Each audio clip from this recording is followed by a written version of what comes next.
All right, how can I improve PMS symptoms? This is something that has plagued females almost since the beginning of time, right? PMS, premenstrual syndrome. This is a name for your system changing and you feeling like garbage just because your period is coming. That's not fun. That's not fun at all for anybody, right? Right, yes. So when we're looking at this, a lot of times it's because of a hormonal imbalance, right? And you just need to realize that you actually have 4 different bodies throughout the month. Your system changes from the time your cycle starts, right, till it ends, and then when you ovulate, and then after that. There are so many different things shifting and changing in the female body throughout the month, and it's really important that you recognize, oh my gosh, my body is different week to week, and therefore it would need different nutrient recommendations, different exercise recommendations, and that when you lean into that difference, you can actually alleviate a lot of the symptoms that you would have or just feel better from having PMS. I see it all the time. So what are some of my favorite things to talk about and do? Well, the first thing is to eat for your cycle that you can learn about in my book, The Female Fat Solution. This is on Amazon. I detail out my specific eat for your cycle method in there, right? I also have a ton more resources, on my YouTube channel. So make sure you subscribe to that. I've done videos just, listing out exactly how to do this. It's super easy and you can still eat foods that you love. Right? There's no restrictions or anything else. It's just leaning towards foods that help you work with your hormonal cycle, right? The next thing to help with PMS is seed cycling. Seed cycling. Here's what seed cycling is. It is actually eating seeds, layering in seeds at different times of the month. So you take days 1 through 14, the first 2 weeks of the month, and you incorporate pumpkin seed and flax seed. Now, you just take a tablespoon of each every day, grind them up. The ground is best for absorption, and you add it into something. It can be a shake, it can be a smoothie, it can be a salad, whatever, right? Just consume 1 tablespoon of each every day, of pumpkin and flax during days 1 through 14.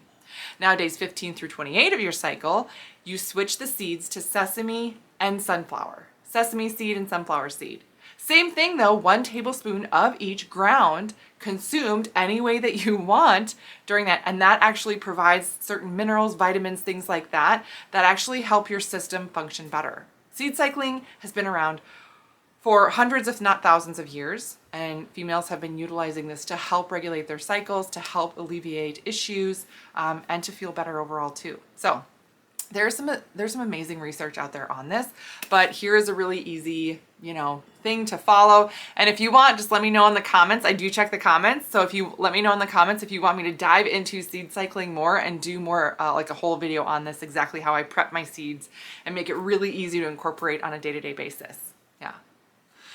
All right. So eating for your cycle, seed cycling, making sure that you if you do need to detox, that you are detoxing really well. That's going to help a ton. So detox support is my favorite thing, to just make sure your liver is being supported to flush out excess hormone that shouldn't be there.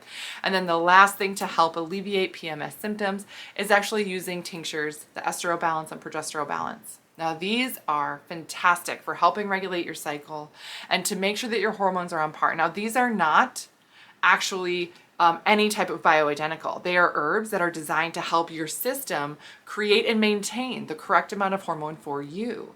A lot of times using Chinese herbs, Ayurvedic herbs, they're designed to help your overall function. It's not about adding something in, it's designed to help your system work the way that it should. That's really the, I'll say, magic of it all, right? So utilizing these herbs, and they're used in the same way as seed cycling. So the estero balance, you would use a serving, days 1 through 14 of your cycle. And then you would use the progesterone balance, days 15 through 28 of your cycle. Easy peasy, just a serving a day. Now, if you did get a hormone test, a Dutch test, and you had a specific recommendation on, based on levels that you have, perhaps you'd be working on fertility or something like that, then sometimes I will make a different recommendation on dosage for somebody specifically. But in general, that is a great pattern to follow that will actually help your system regulate, keep your hormones more balanced overall, and alleviate a lot of those issues that you may have, right? So this is not something that you have to put up with, right? People talk about it like, oh, it's just normal. Oh, it's normal. You're going to feel like garbage. No, not normal. Not normal at all, right?